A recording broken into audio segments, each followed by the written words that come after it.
I watched my sister Elena load the last piece of my bedroom furniture, my grandmother's antique vanity, into the moving truck, and I didn't say a word. She turned back to me with that triumphant smirk I'd seen 1,000 times before in this life and the last. "Thanks for being so understanding, Claire," she said, not even trying to hide the mockery in her voice. "You know how much I need this for my new place. Besides, Mom said you wouldn't mind sleeping on the floor for a while." I smiled. Actually smiled. Because Elena had no idea that in 3 days I'd be moving into a penthouse apartment in the most exclusive building in the city, fully furnished with pieces that would make her cheap taste look like a garage sale. She also had no idea that every single item she was stealing from me right now was about to become evidence in a lawsuit that would destroy her. But I'm getting ahead of myself. The thing about dying and coming back is that you remember everything. Every humiliation, every theft, every moment your family chose your golden child sister over you. I remember dying at 28 in my first life, exhausted, broke, and alone in a studio apartment with nothing but an air mattress and the clothes in my closet. I remembered working 3 jobs while Elena found herself on Mom and Dad's dime. I remembered being the family ATM, the punching bag, the scapegoat for everything that went wrong. Most importantly, I remembered the exact date I died, March 15th, 8 years from now. When I woke up on my 18th birthday again, with all those memories intact, I knew exactly what I had to do. I had 8 years to rewrite everything. 8 years to protect myself. 8 years to make sure that this time I wouldn't die alone and forgotten. And revenge? That was just a very satisfying bonus. Let me take you back to where it all started, or started again, I suppose. I was 12 when the dynamic in our family crystallized into its final poisonous form. That was the year Elena turned 16 and decided she deserved everything I had, everything I might have, and everything I would ever want. We'd never been close. Elena was 4 years older, infinitely prettier according to everyone, and blessed with the kind of effortless charm that made adults overlook her cruelty and kids desperate for her approval. I was the awkward younger sister, too tall, too bookish, too earnest. Where Elena glided through life, I stumbled. But it wasn't just natural sibling rivalry. My parents had set up the board that way. Dad was a mid-level corporate executive who cared more about appearances than substance. Mom was a former pageant queen who'd pinned all her frustrated ambitions on Elena. I was an afterthought, the second child they'd had to complete the family, but never really wanted. Elena's room was a shrine. Queen-sized bed with a designer bedspread, a walk-in closet, a vanity with professional lighting, an iMac, and every gadget a teenage girl could want. My room had a twin bed, a rickety dresser, and a desk I'd bought myself with birthday money when I was 10. The furniture disparity was just a symbol. The real differences ran deeper. Elena got a new car when she turned 16. I was told I could walk or take the bus. Elena got a credit card with a $5,000 limit. I got a lecture about fiscal responsibility when I asked for $20 for a school trip. Elena got to go to design school in New York. I was told that if I wanted to go to college, I'd better earn myself a full scholarship because they'd already spent their savings on Elena's education. I remembered all of it. Every slight, every comparison. Every time Mom said, "Why can't you be more like your sister?"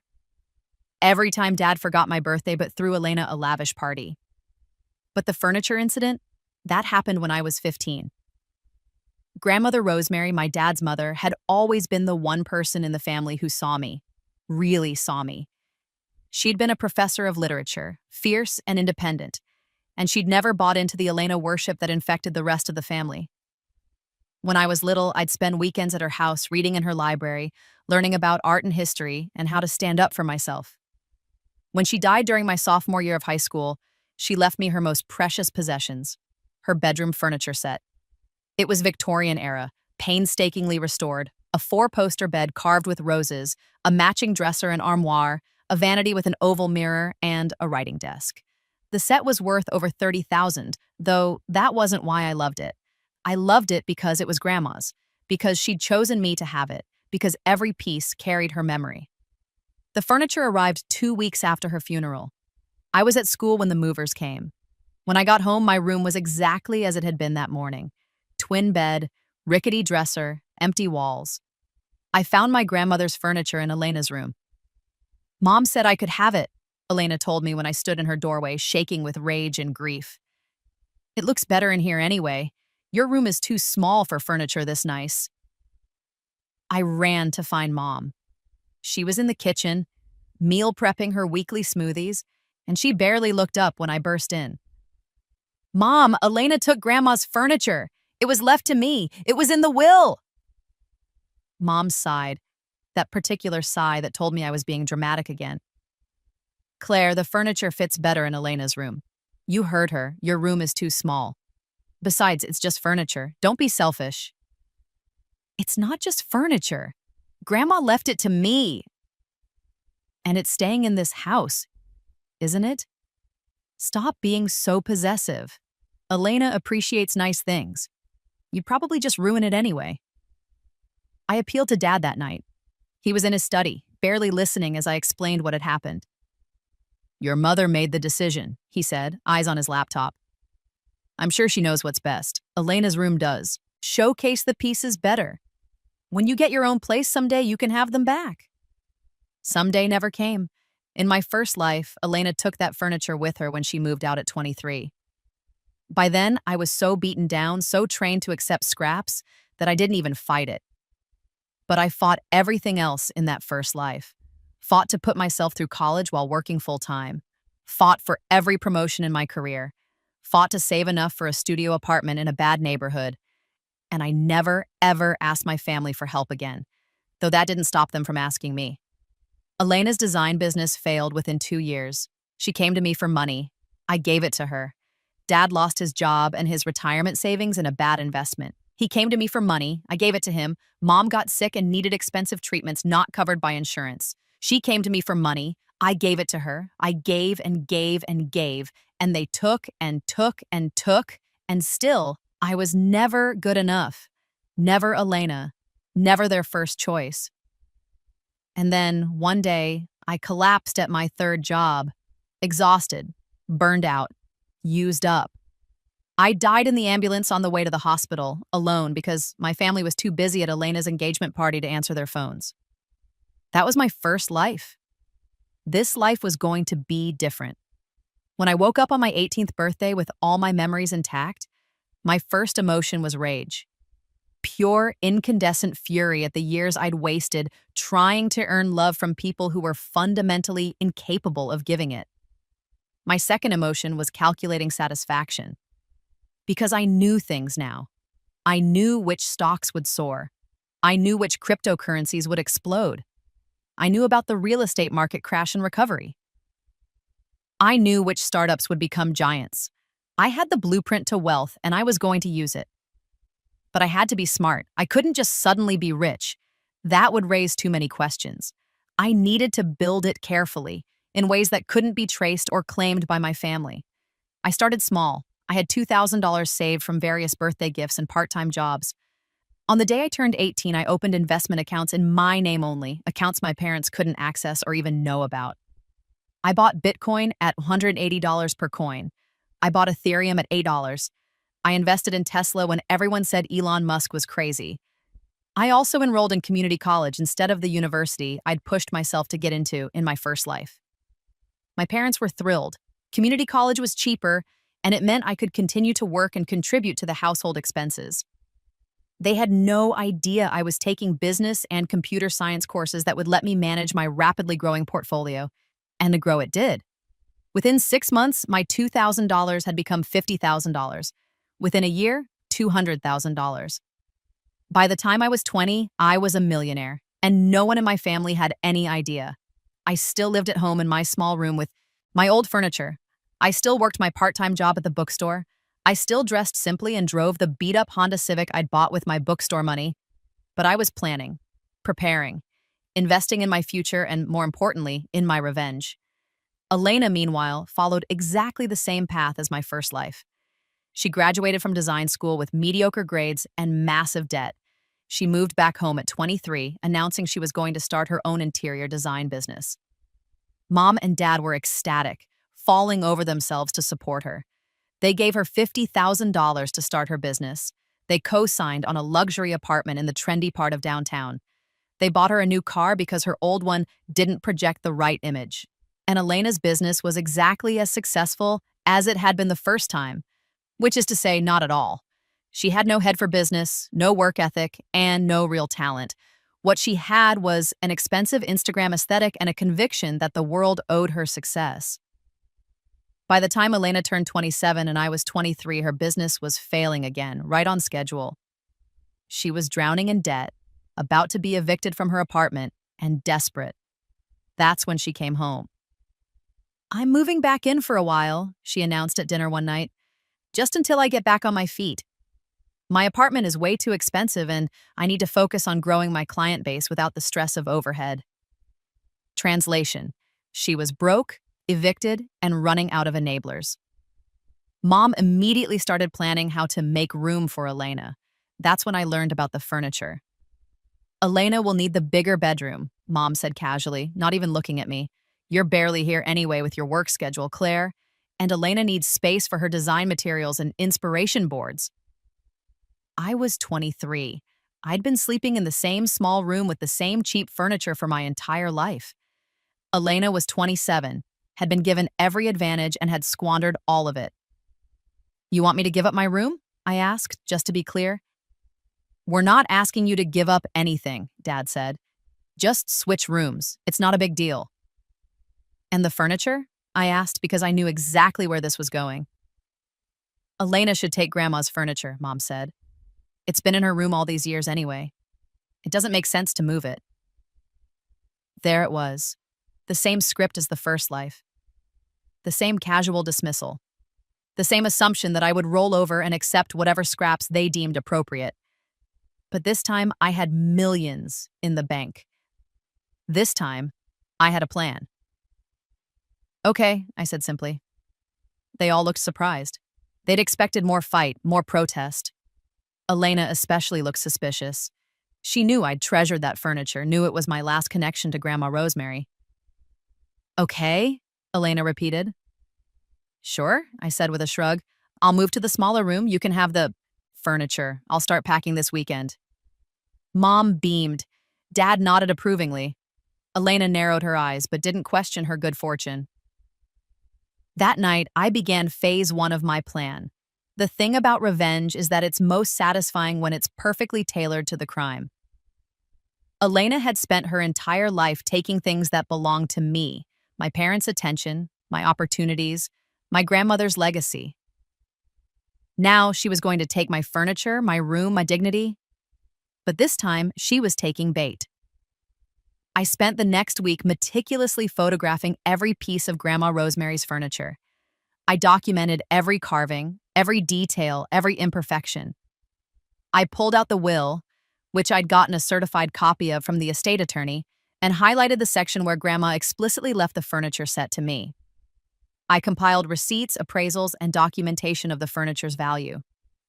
I created a timeline of the original theft, including text messages I'd saved on my old phone and a new timeline of this current theft.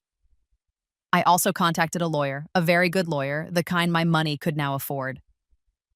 "This is straightforward theft," he told me after reviewing the documents.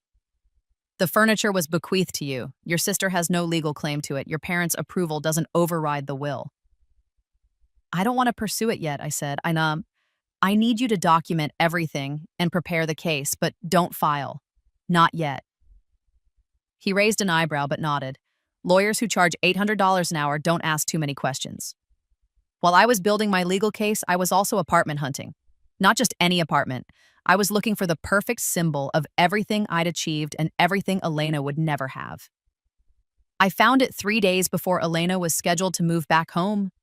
A penthouse apartment in Skyline Tower, the most exclusive residential building in the city. Floor-to-ceiling windows with panoramic views. 3 bedrooms, 3 bathrooms, a chef's kitchen, a private terrace. And the best part? The current owner was relocating to Singapore and wanted to sell it fully furnished with custom pieces from the most expensive design houses in the world. The apartment cost $2.3 million. The furniture added another $500,000 to the price. I bought it in cash. The day Elena moved back home, the day she and Mom gleefully transferred Grandma's furniture from my old room To Elena's new room, I was signing the closing documents on my penthouse. I didn't tell anyone. I just smiled and nodded as they rearranged my life to suit Elena's needs. "Thanks for being so flexible, Claire," Dad said, in a tone that suggested I'd had any choice in the matter. "Of course," I said sweetly. "Family helps family, right?" Elena smirked at me from the doorway of her new room, my old room, surrounded by Grandma's furniture. She thought she'd won. Again. I moved into the smaller bedroom with nothing but my clothes and laptop. Mom immediately started hinting that I should contribute more to household expenses now that Elena was between opportunities. I continued to work my bookstore job and play the role of the overlooked younger sister. But every night I went to my new penthouse, the one no one knew about, and I planned. Phase 2 began 2 weeks later. Elena's design business was in its death throes. She had maybe 3 clients left, all of whom she was stringing along while doing minimal work. She posted constantly on Instagram, perfectly styled shots of her workspace, her inspiration boards, her morning coffee, and aesthetically pleasing mugs. But behind the scenes, she was desperate. That's when I heard her on the phone with Mom. "I just need one good project," Elena was saying. "One high-end client who can give me good referrals, then everything will turn around." Mom made soothing noises. "Something will come up, sweetheart. You're so talented. People just don't recognize it yet." I almost laughed. Elena had no talent. What she had was an eye for pretty things and absolutely no understanding of what actually made good design. She copied Pinterest boards and charged thousands of dollars for custom work that was generic at best. But she was right about one thing. She needed a high-end client. So I gave her one. I created a fake identity. Rebecca Winters, a wealthy widow looking to redesign her late husband's penthouse apartment. I set up an email account, a phone number through a service, and a whole backstory. Then I had my assistant. Yes, I'd hired an assistant by this point. She worked remotely and managed my portfolio. Reach out to several interior designers, including Elena. Elena jumped at the opportunity. She replied within an hour, her email full of effusive praise for the beautiful vision she had for the space. She included her portfolio, which I already knew was mostly stolen ideas and manipulated photos from other people's work. Rebecca scheduled a consultation. Elena showed up at a coffee shop in her best outfit, portfolio in hand, practically vibrating with desperation, masked as enthusiasm. My assistant, playing Rebecca, was late by design, letting Elena sweat for 20 minutes. When Rebecca arrived, she was apologetic, charming, and clearly very wealthy. She explained that her late husband had left her a penthouse in Skyline Tower. She mentioned the building specifically, and I watched Elena's eyes widen. Everyone knew Skyline Tower was the most exclusive address in the city. She wanted a complete redesign. Budget was no object. She was looking for someone with a bold vision who could transform the space into something spectacular. Elena practically salivated. This was the client who would save her business, make her reputation, put her on the map. This was everything she'd been waiting for. "I'd love to see the space," Elena said. "I already have so many ideas. When can we schedule a walkthrough?" Rebecca smiled. "How about tomorrow, say 2 p.m.? Elena agreed immediately. The next day, I watched from a cafe across the street as Elena arrived at Skyline Tower, portfolio in hand, wearing another expensive outfit she probably couldn't afford. She checked in with the doorman, who confirmed she was expected. She rode the elevator to the penthouse floor, and then she knocked on the door of my apartment. I answered wearing yoga pants and a t-shirt, holding a coffee mug, looking completely at home. Elena's face went through several expressions in rapid succession: confusion, disbelief, calculation, suspicion, and finally anger. "Claire, what are you doing here?" "I live here," I said casually. "Can I help you?" "You live here in Skyline Tower?" "In this penthouse specifically," I said, gesturing around. "Did you need something?" "I have an appointment with Rebecca Winters. This is her apartment." I took a sip of my coffee. "There's no Rebecca Winters here. This is my apartment." I watched as the pieces clicked into place in her mind, the setup. the fake client, the realization that she'd been played. You, she hissed. You did this. You set me up. I don't know what you're talking about, I said innocently. But since you're here, would you like to come in? I'd love to show you around. Elena's face was red with fury, but curiosity won out. She needed to understand. She needed to see. I stepped aside and she walked into my penthouse. The apartment was stunning. The morning light poured through floor-to-ceiling windows, illuminating the professional designer furniture. Real designer furniture from the brands Elena only pretended she could afford. The open-concept living area flowed into a chef's kitchen with top-of-the-line appliances. The dining table could seat 12.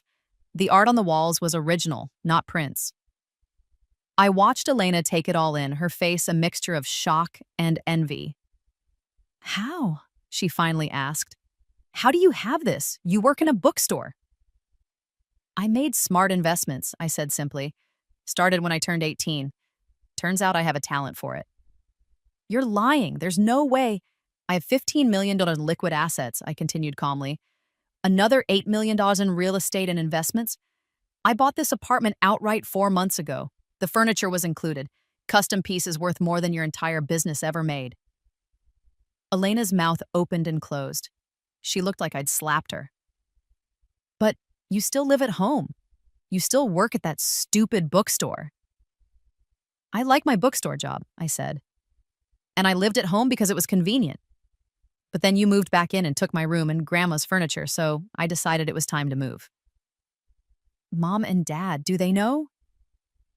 No one knows except my financial advisors and my lawyer. Well, and now you. Why are you telling me this? She demanded. Because I want you to understand something, I said, my voice hardening.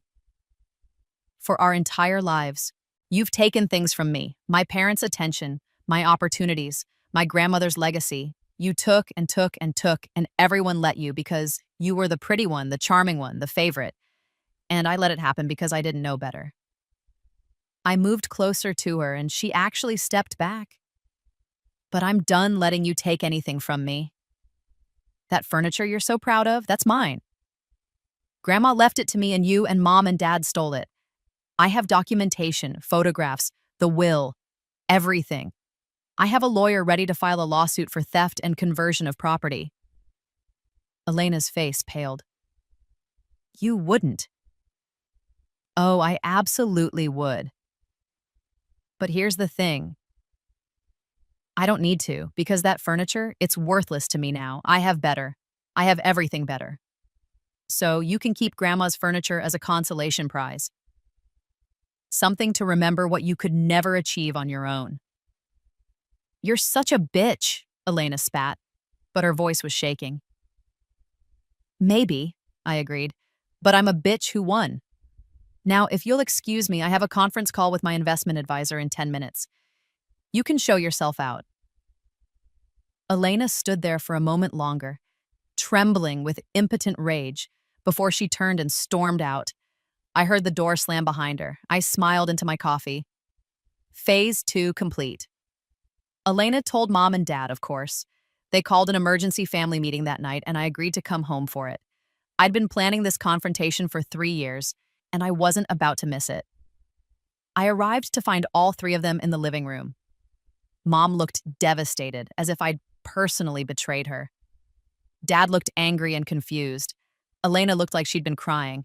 Whether from rage or grief or shame, I couldn't tell and didn't care. Is it true? Mom demanded before I'd even sat down. Do you really have a penthouse? Millions of dollars? Yes, I said simply. How could you not tell us?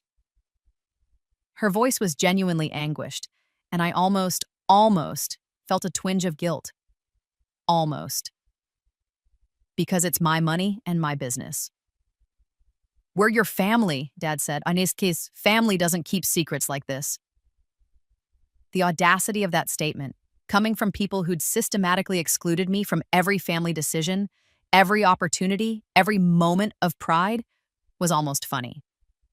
Family, I repeated slowly. Let me tell you about family. Family is being 12 years old and watching your sister get everything while you get nothing. Family is your grandmother leaving you her most precious possessions and having them stolen by your sister with your parents' blessing. Family is working 3 jobs to put yourself through college while your parents fund your sister's failed business ventures. Family is dying alone because everyone was too busy celebrating your sister's engagement to answer your call. They all stared at me. That last part, about dying, didn't make sense to them, but I didn't care. It was true in the timeline that mattered to me. You don't know what you're talking about, Mom said, but her voice was weak. Don't I? I pulled out my phone and opened the folder I'd been keeping for 3 years. I have documentation of every instance of favoritism, every dollar you spent on Elena versus me, every opportunity you gave her and denied me. I have the will that proves Grandma left her furniture to me. I have proof that you stole it and gave it to Elena. Twice, technically, though you don't remember the first time. This is ridiculous, Dad said. You can't just... I can, and I have. I've been preparing for this conversation for years. I knew exactly what you'd do when Elena came home. I knew you'd take my room, my furniture, my dignity, just like you always have. So I let you, and I documented all of it. Why? Mom asked, and she sounded genuinely hurt. Why would you do this? We're your parents. Because you never treated me like your daughter. Elena was your daughter. I was just the spare, the workhorse, the backup plan. I exist to make Elena look better and bail you all out when you need money. That's not true, Mom protested, but Elena looked away, and even Dad had the grace to look uncomfortable. Did you know, I continued, my voice deadly calm, that in my first life, the one I died in and somehow came back from, Elena came to me for money when her business failed. And I gave it to her. Did you know that Dad came to me for money when he lost his job and I gave it to him? That Mom came to me for money when she got sick and I gave it to her? I gave and gave and gave until I had nothing left. And you all just took it as your due. You never even said thank you. The room was silent. Elena was definitely crying now. Mom looked stricken. Dad just looked old. So, no, I said, standing up. I didn't tell you about my money because it's mine, and I earned it, and I will never give you another cent of it. Claire, Mom started, but I cut her off. I'm done. I'm done being the disappointment, the afterthought, the backup daughter. I have my own life now, a life where I don't have to beg for scraps or accept being treated like I don't matter. What about the furniture? Elena asked quietly, her voice thick with tears. Keep it, I said.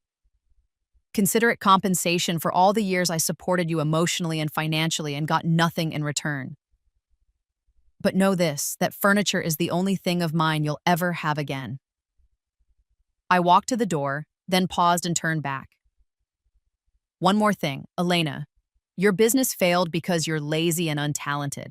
Mom, Dad, you enabled her instead of preparing her for the real world.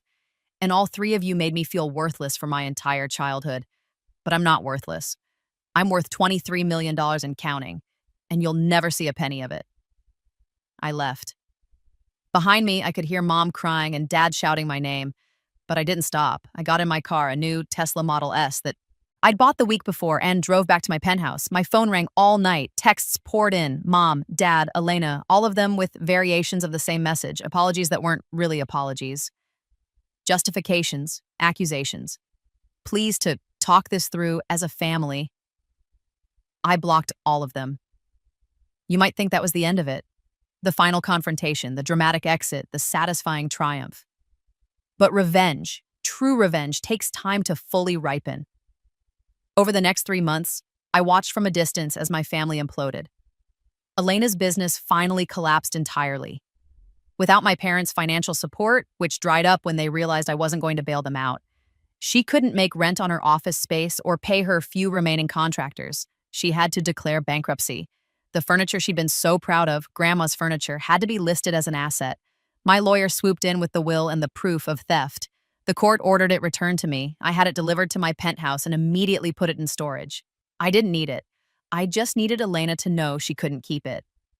Mom and Dad tried to continue as they always had, maintaining the fiction that they were a respectable upper-middle-class family. But without my financial contributions I'd been making for years without their knowledge, paying for repairs on the house, covering Elena's car insurance, subsidizing their retirement, things started to crack. The house needed a new roof. They couldn't afford it. Dad's job was downsizing. His position was eliminated. Mom's car broke down. They couldn't afford to fix it. All the small ways I'd been keeping them afloat, propping them up while they poured everything into Elena, became glaringly obvious in my absence. Elena tried to get a real job, not running her own business. But her resume was a disaster. Years of self-employment with nothing to show for it, no references, no track record of success. She ended up working retail for $15 an hour, the same wage I'd made at the bookstore while building my fortune. Mom called me once, about 6 months after our confrontation. I almost didn't answer, but curiosity won out. "Claire," she said, and her voice was different, smaller. "I just wanted you to know that your father and I are proud of you. What you've accomplished, it's remarkable." I waited, saying nothing. "We know we made mistakes. We know we favored Elena. I thought that you were so capable, so strong, that you didn't need us the way she did. I thought you'd be fine no matter what. So you made her weak and me strong by giving her everything and me nothing," I said flatly. "I see that now. I see how unfair we were. And I'm sorry." It was the first time my mother had ever apologized to me for anything. "Is that why you called?" I asked. "To apologize? Or do you need something?" There was a long pause. "Your father's unemployment is running out. Elena can barely cover her rent. The house needs repairs we can't afford. I'm not asking for money," she added quickly. I wanted you to know, that's all." "Okay," I said, "I know." "Claire, goodbye, Mom." I hung up. I didn't call back. I didn't offer help. I didn't soften because this was the test. This was where, in my first life, I would have caved. I would have felt guilty for having while they struggled. I would have told myself that family is family, that you help people you love even when they've hurt you. But I'd learned something in that first life, in my death and rebirth. You can't help people who won't help themselves. You can't pour yourself into a void and expect it to be filled. You can't earn love from people who've decided you're not worth loving. So I let them struggle. I let them learn what it meant to live without a safety net. I let them experience what I'd experienced my entire life.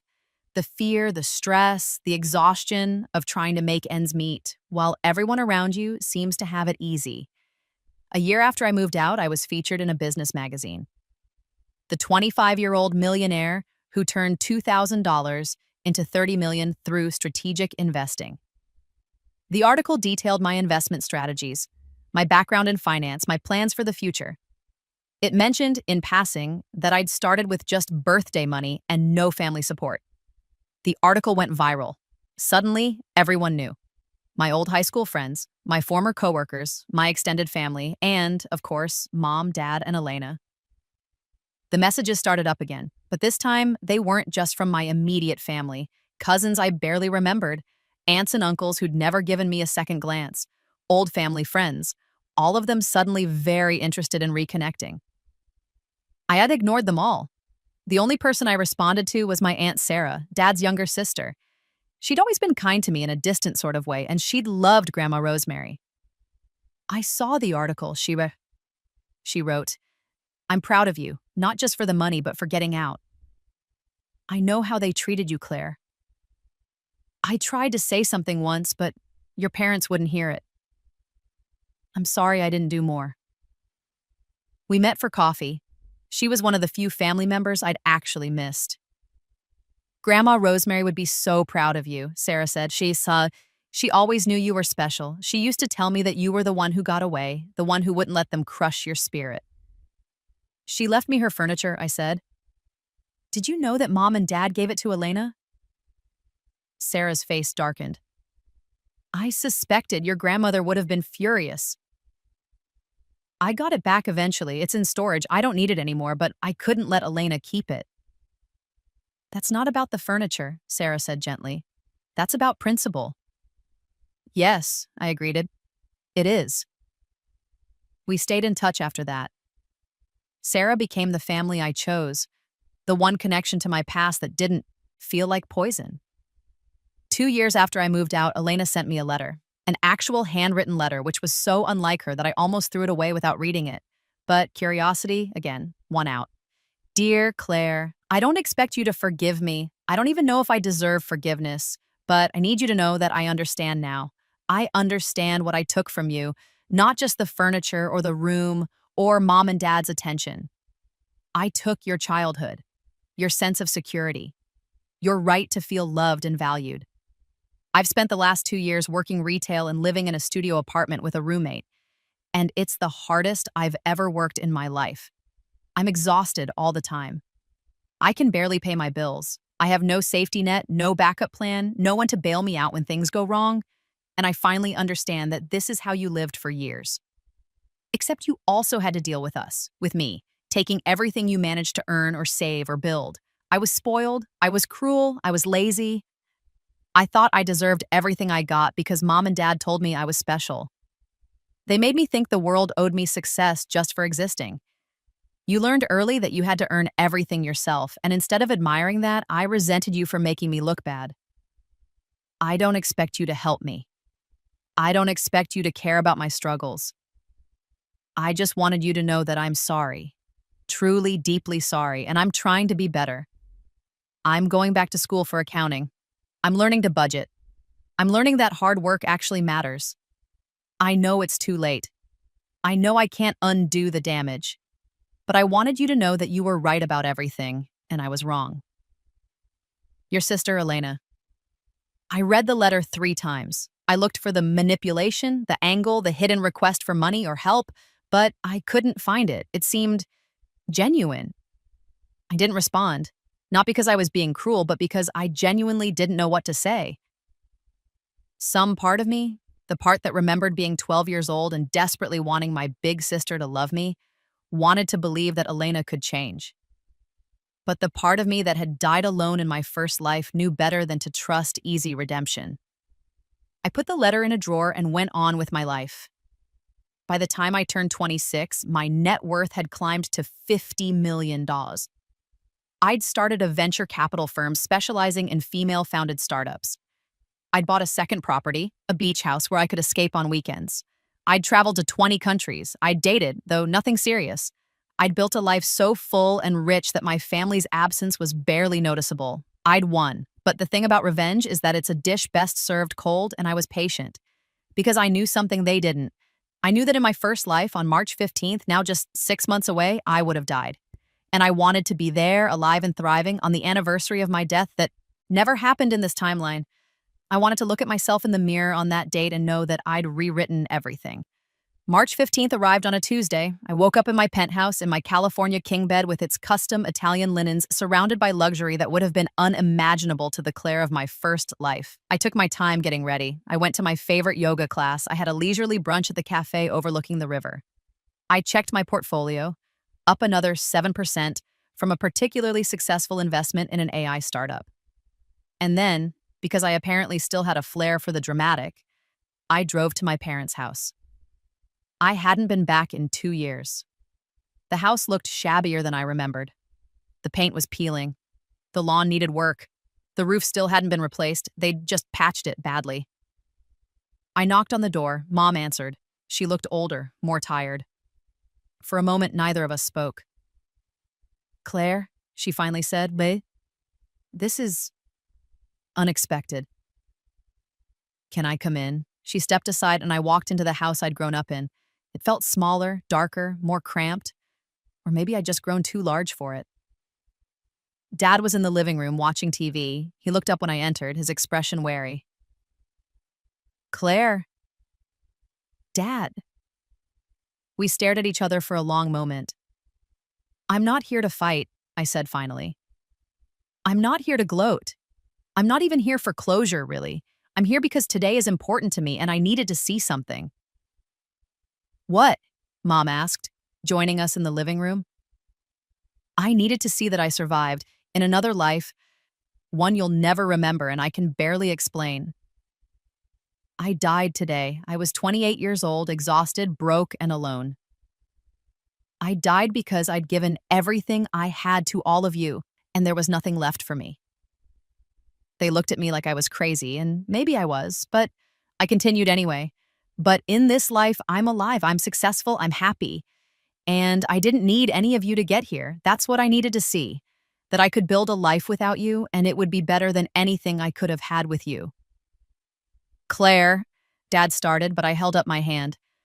I'm not finished. I want you to understand something. I don't hate you. I did for a while, but hate takes energy, and you're not worth it. What I feel for you now is nothing.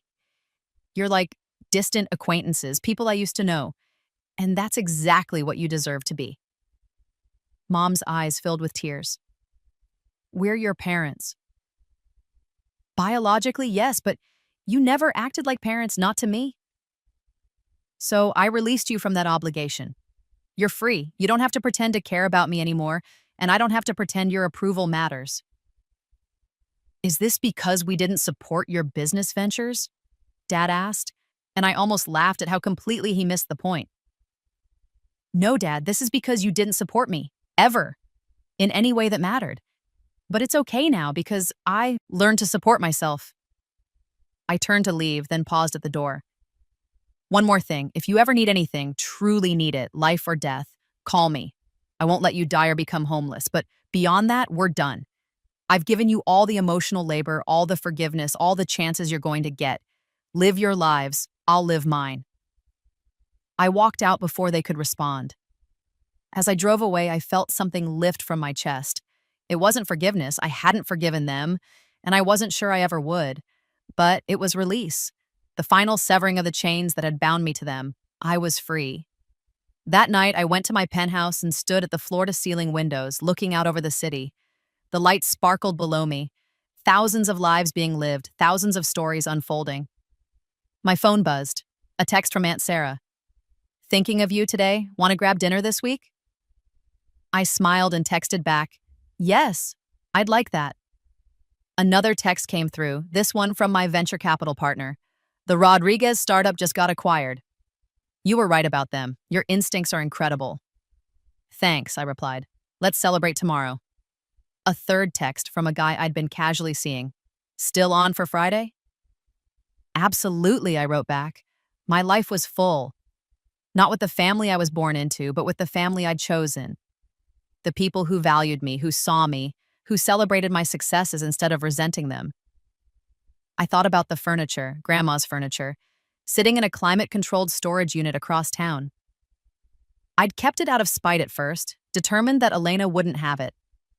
But now I realized I'd kept it for another reason. I'd kept it as a reminder of who I'd been and who I'd become. The scared, overlooked girl who treasured those pieces because they were the only proof that someone had loved her. And the woman I was now, who didn't need physical proof of worth because she'd built her own empire. Tomorrow, I decided, I'd have the furniture moved to Aunt Sarah's house. She'd always loved Grandma Rosemary. She'd appreciate the pieces for what they were, not weapons in a family war, but beautiful objects with history and meaning.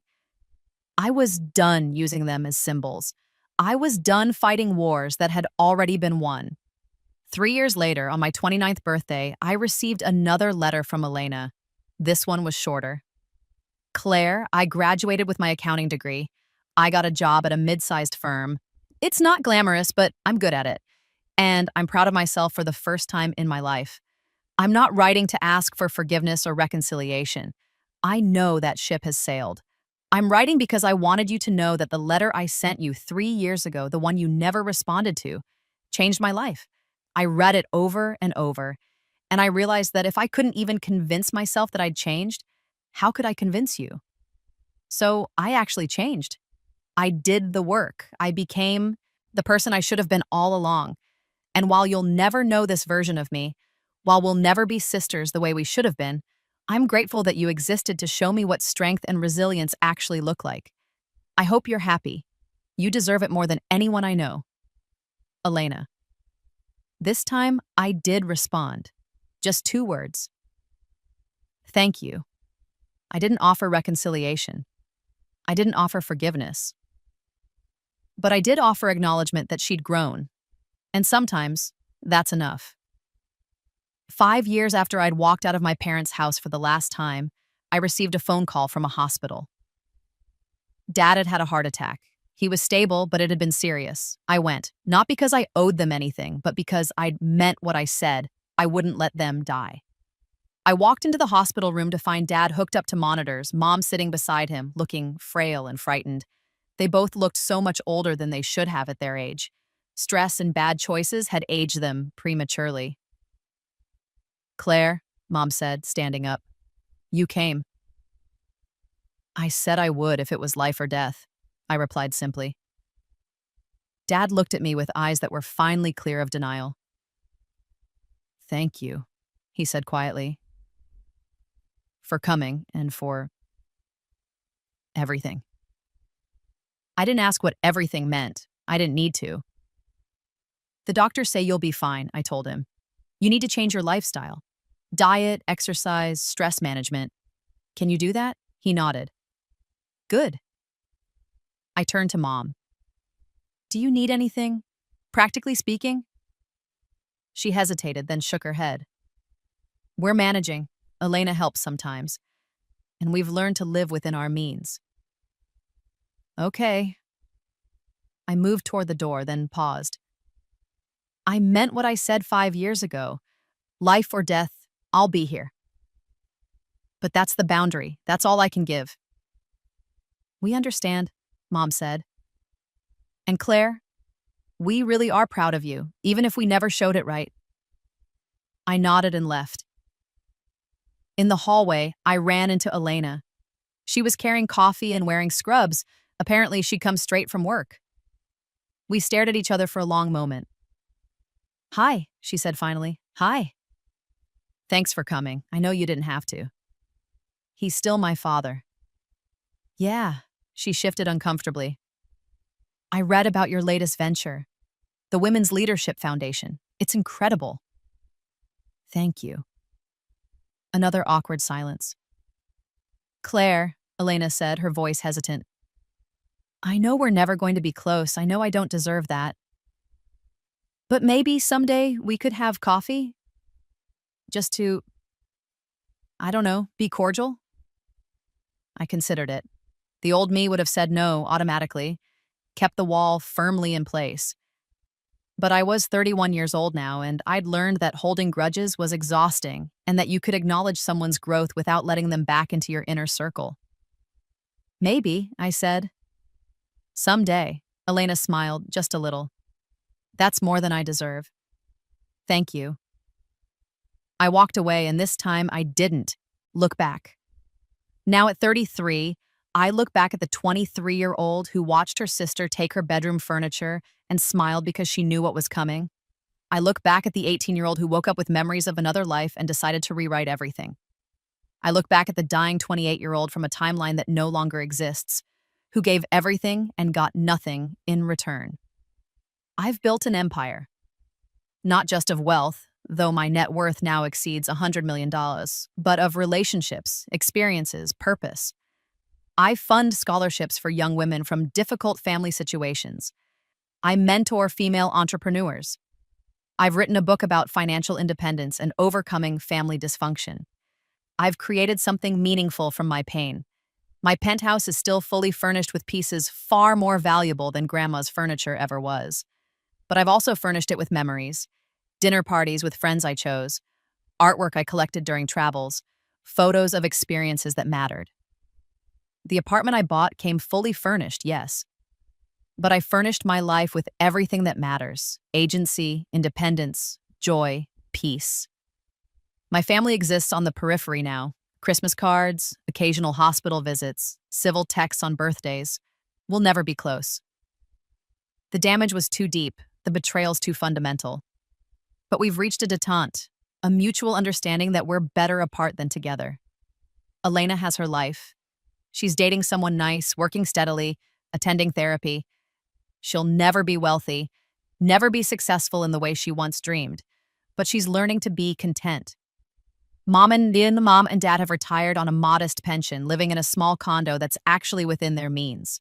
They volunteer at a community center, and apparently dad has taken up gardening. They're not happy exactly, but they're not miserable either. And me, I'm thriving.